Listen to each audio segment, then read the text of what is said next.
Hello everyone, welcome to Capitalist Education. നമ്മൾ ഇന്ന് discuss ചെയ്യാൻ പോകുന്നത് +2 ബിസിനസ് സ്റ്റഡീസിലെ ഓർഗനൈസിംഗ് എന്ന ചാപ്റ്ററിലെ ഒരു ടോപ്പിക് ആണ്, that is delegation of authority. So what is delegation of authority? നമുക്ക് നോക്കാം. Okay, so in every organization managers are assigned lot of work and manager alone cannot perform all the work. Okay, so നമുക്കറിയാം എല്ലാ business ഓർഗനൈസേഷനകത്തും managers ഉണ്ട് അല്ലെ.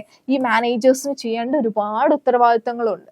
എന്നാൽ ഈ വർക്കുകളെല്ലാം തന്നെ മാനേജർക്ക് ചെയ്തു തീർക്കാൻ വേണ്ടി സാധിക്കുമോ? ഇല്ല. സോ മാനേജേഴ്സ് എന്ത് ചെയ്യുന്നു? അവരുടെ ജോലികൾ ഡിവൈഡ് ചെയ്തുകൊണ്ട് അവരുടെ സബോർഡിനേറ്റ്സിന് കൈമാറ്റം ചെയ്യുന്നു.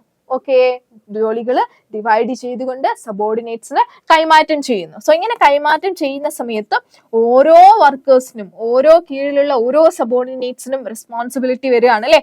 അവരെ ഏൽപ്പിച്ചിട്ടുള്ള ജോലികൾ ചെയ്ത് തീർക്കുക എന്ന് പറയുന്ന റെസ്പോൺസിബിലിറ്റി അല്ലെങ്കിൽ ഉത്തരവാദിത്തം വരികയാണ്. അങ്ങനെ ചെയ്തു തീർക്കാനുള്ള ഉത്തരവാദിത്തം വരുന്ന സമയത്ത് അതിന്റെ കൂടെ എന്തും കൂടെ വേണം? അതോറിറ്റി, അധികാരവും. അതായത് ആ ജോലി എന്താണോ ജോലി ഏൽപ്പിച്ചിട്ടുള്ളത് ആ ജോലി ചെയ്ത് തീർക്കാനുള്ള അതോറിറ്റി കൂടെ ആ എംപ്ലോയിക്ക് അല്ലെങ്കിൽ ആ സബോർഡിനേറ്റിന് കൈമാറ്റം ചെയ്യേണ്ടതുണ്ട്. ഇല്ലേ? ഇല്ലെങ്കിൽ ആ ജോലി കംപ്ലീറ്റ് ചെയ്യാൻ പറ്റുമോ? ഇല്ല. ഫോർ എക്സാമ്പിൾ നിങ്ങളുടെ ക്ലാസ്സിൽ ഒരു എക്സാം നടക്കുന്നു, പബ്ലിക് എക്സാം നടക്കുന്ന സമയത്ത് നമ്മൾ ടീച്ചേഴ്സ് വരാറുണ്ട് അല്ലെ. ആ ടീച്ചറുടെ ജോലി എന്താണ്? ആ എക്സാം കറക്റ്റ് ആയിട്ട് എല്ലാ സ്റ്റുഡൻസും എഴുതുന്നുണ്ടോ എന്ന് നോക്കുക എന്നുള്ളതാണ് ആ ടീച്ചറുടെ റെസ്പോൺസിബിലിറ്റി. ഓക്കെ, എന്നാൽ റെസ്പോൺസിബിലിറ്റിയുടെ കൂടെ ചില അധികാരം, അതോറിറ്റി കൂടെ ആ ടീച്ചർക്ക് ഉണ്ട് അല്ലെ. എക്സാം എഴുതുന്ന സമയത്ത് ചില റൂൾസുകളുണ്ട്. ആ റൂൾസുകൾ കറക്റ്റ് ആയിട്ട് സ്റ്റുഡൻസ് പാലിച്ചിട്ടില്ല എങ്കിൽ അതിനെതിരെ നടപടി സ്വീകരിക്കാനുള്ള അധികാരം അല്ലെങ്കിൽ അതോറിറ്റി ടീച്ചേഴ്സിനില്ലേ? ഉണ്ട്.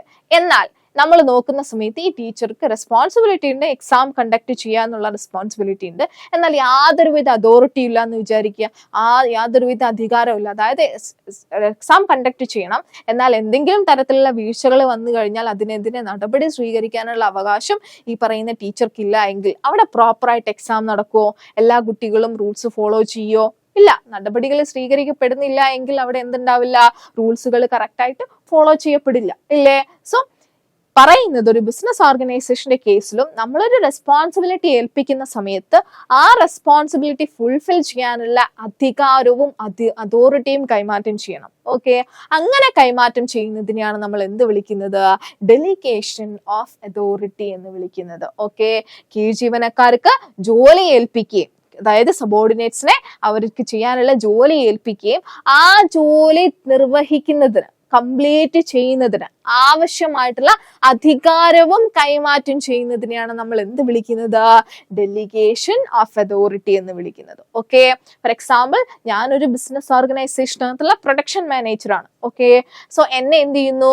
പെർ ഡേ 1000 പ്രൊഡക്റ്റുകൾ പ്രൊഡ്യൂസ് ചെയ്യണം എന്ന് പറഞ്ഞുകൊണ്ട് എന്നെ ഏൽപ്പിക്കുകയാണ്. ഓക്കെ, എനിക്ക് ഒരു കമാൻഡ് തരാണ്, അല്ലെങ്കിൽ എന്നെ ഒരു ജോലി ഏൽപ്പിക്കുന്നു എന്റെ മേലുദ്യോഗസ്ഥൻ, എന്റെ സുപ്പീരിയർ. ഓക്കെ, അങ്ങനെ ഏൽപ്പിക്കുകയാണ്. എന്റെ ഉത്തരവാദിത്വം എന്താണ്? പെർ ഡേ 1000 പ്രൊഡക്റ്റ് പ്രൊഡ്യൂസ് ചെയ്യണം.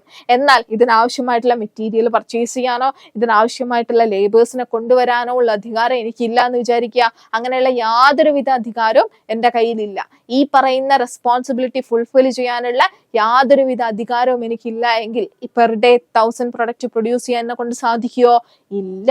സോ ഡെലിഗേഷൻ ഓഫ് അതോറിറ്റി എന്ന് പറഞ്ഞാൽ സിമ്പിൾ ആയിട്ട് എന്താണ്? യെസ്, കീഴ്ജീവനക്കാരെ ജോലികൾ ഏൽപ്പിക്കുകയും ആ ജോലികൾ ചെയ്തു തീർക്കാനുള്ള അധികാരം, അതോറിറ്റിയും കൈമാറ്റം ചെയ്യുന്നതിനെയാണ് നമ്മൾ എന്ത് വിളിക്കുന്നത്? ഡെലിഗേഷൻ ഓഫ് അതോറിറ്റി എന്ന് വിളിക്കുന്നത്. ഓക്കെ, സോ ഇവിടെ എന്താ പറയുന്നത്? In every organization managers are assigned a lot of work and manager alone cannot perform all the work. മാനേജേഴ്സിന് ഒരുപാട് ജോലികൾ ഉണ്ടാവും, എന്നാൽ ഈ ജോലികൾ മുഴുവൻ ചിലപ്പോൾ മാനേജർക്ക് ചെയ്തു തീർക്കാൻ സാധിക്കില്ല. അത്തരം സാഹചര്യത്തിൽ മാനേജേഴ്സ് എന്ത് ചെയ്യും? The manager divides the work among different individuals working under him according to their qualification and get the work done from them. എന്താ പറയുന്നത്? അങ്ങനെയുള്ള സാഹചര്യത്തില് മാനേജേഴ്സ് അവരുടെ ജോലികൾ ഡിവൈഡ് ചെയ്ത് അവരുടെ സബോർഡിനേറ്റ്സിന് കൈമാറ്റം ചെയ്തു കൊടുക്കുന്നു. ഓക്കെ, അങ്ങനെ കൈമാറ്റം ചെയ്തു കൊടുക്കുന്ന സമയത്ത് റെസ്പോൺസിബിലിറ്റി, ഉത്തരവാദിത്തമാണ് കൈമാറ്റം ചെയ്യപ്പെടുന്നത് അല്ലെ.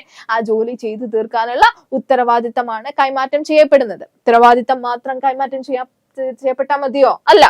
വിത്ത് റെസ്പോൺസിബിലിറ്റീസ്, ഉത്തരവാദിത്തത്തിന്റെ കൂടെ managers also share some of his authority, that is power to make decisions with his subordinates so that responsibilities can be carried on properly. ആ ഉത്തരവാദിത്തം ഏറ്റവും വൃത്തിയിൽ അല്ലെങ്കിൽ ഏറ്റവും വ്യക്തമായിട്ടുള്ള ഏറ്റവും നല്ല രീതിയിൽ നടത്തിക്കൊണ്ടു പോകുന്നതിന് ആവശ്യമായിട്ടുള്ള പവർ അല്ലെങ്കിൽ അധികാരവും കൂടെ എന്ത് ചെയ്യപ്പെടുന്നു, കൈമാറ്റം ചെയ്യപ്പെടുന്നു. എന്നാൽ മാത്രമേ ആ ജോലി ചെയ്തു തീർക്കാൻ സാധിക്കുകയുള്ളൂ. അല്ലെ, 1000 പ്രൊഡക്റ്റ് പ്രൊഡ്യൂസ് ചെയ്യണം എന്ന് എന്നെ എനിക്ക് കമാൻഡ് ചെയ്ത് കഴിഞ്ഞാൽ അല്ലെങ്കിൽ എന്നെ ആ ജോലി ഏൽപ്പിച്ചു കഴിഞ്ഞാൽ ആ ജോലി ചെയ്തു തീർക്കാൻ ആവശ്യമായിട്ടുള്ള അധികാരം എനിക്ക് തരണം. എന്നാൽ മാത്രമേ ആ ജോലി എനിക്ക് എന്ത് ചെയ്യാൻ പറ്റുള്ളൂ, ഫുൾഫിൽ ചെയ്യാൻ വേണ്ടിയിട്ട് സാധിക്കുകയുള്ളൂ. ക്ലിയർ? സോ ഇതിനെയാണ് നമ്മൾ എന്ത് വിളിക്കുന്നത്, ഡെലിഗേഷൻ ഓഫ് അതോറിറ്റി എന്ന് വിളിക്കുന്നത്. So delegation of authority merely means the granting of authority to subordinate to operate within prescribed limits. ഒരു ജോലി ചെയ്തു തീർക്കുന്നതിന് ആവശ്യമായിട്ടുള്ള അധികാരവും അല്ലെങ്കിൽ ഒരു ജോലിയും അതുപോലെ തന്നെ ജോലി ചെയ്തു തീർക്കുന്നതിന് ആവശ്യമായിട്ടുള്ള അധികാരവും കൈമാറ്റം ചെയ്യപ്പെടുന്നതിനെ നമുക്ക് എന്ത് വിളിക്കാം, ഡെലിഗേഷൻ ഓഫ് അതോറിറ്റി എന്ന് വിളിക്കാം. ക്ലിയർ അല്ലേ? സോ ഇത്രയുമാണ് നമുക്ക് ഡെലിഗേഷൻ ഓഫ് അതോറിറ്റിയെ കുറിച്ച് പഠിക്കാനുള്ളത്. അടുത്ത ക്ലാസ്സിൽ മറ്റൊരു ടോപ്പിക്കുമായിട്ട് കാണാം. ബൈ.